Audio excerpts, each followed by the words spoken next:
मेरा कर्म तू ही जाने, क्या बुरा है क्या भला,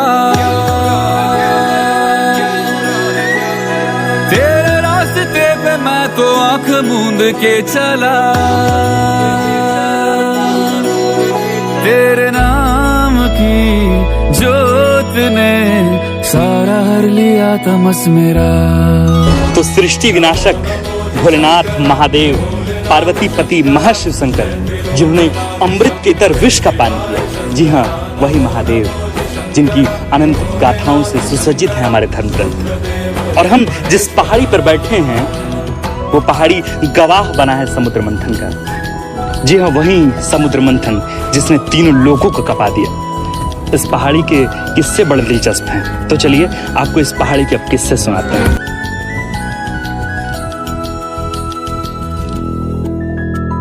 सृष्टि के जन्म से भी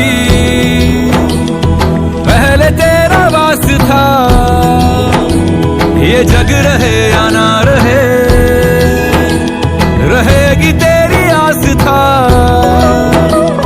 क्या समय क्या प्रलय, दोनों में तेरी महानता महानता महानता।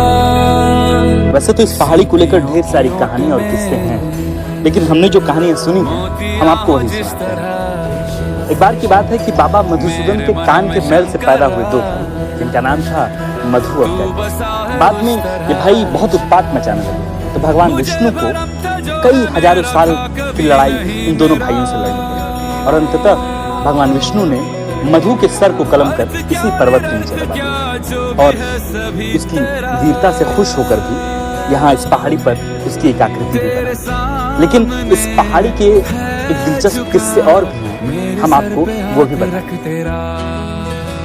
नमो नमो शंकरा भोलेनाथ शंकरा, जय त्रिलोकनाथ शंभो शिवाय शंकरा। नमो नमो शंकरा भोलेनाथ शंकरा, रुद्रदेव हे महेश्वरा।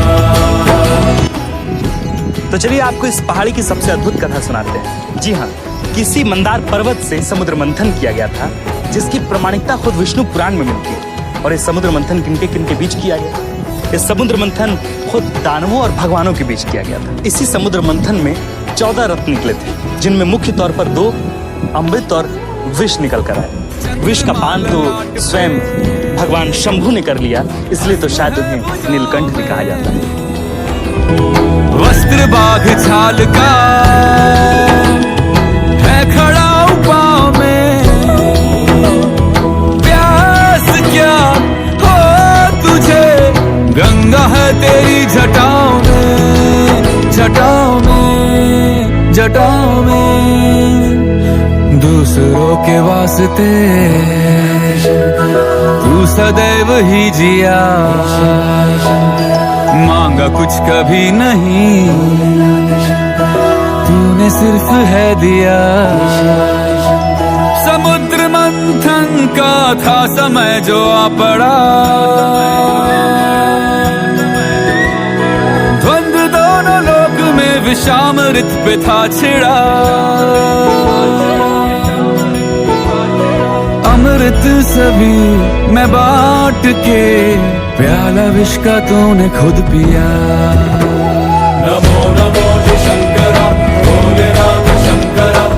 तो हम यह मानकर चलते हैं कि मंदार पर्वत और इसकी दैवीय आभा आप तक पहुंच गई होगी। द अनडिस्कवर्ड की हमेशा यह कोशिश रही है कि आपके समक्ष केवल इतिहास की गठरी को न खोला जाए, बल्कि वर्तमान के परिदृश्य में भी उसकी महत्ता को समझाना हमारी जिम्मेदारी है, ताकि यह बात हर उस कान तक पहुंचे कि हमारा बिहार केवल थाने में है, मेरी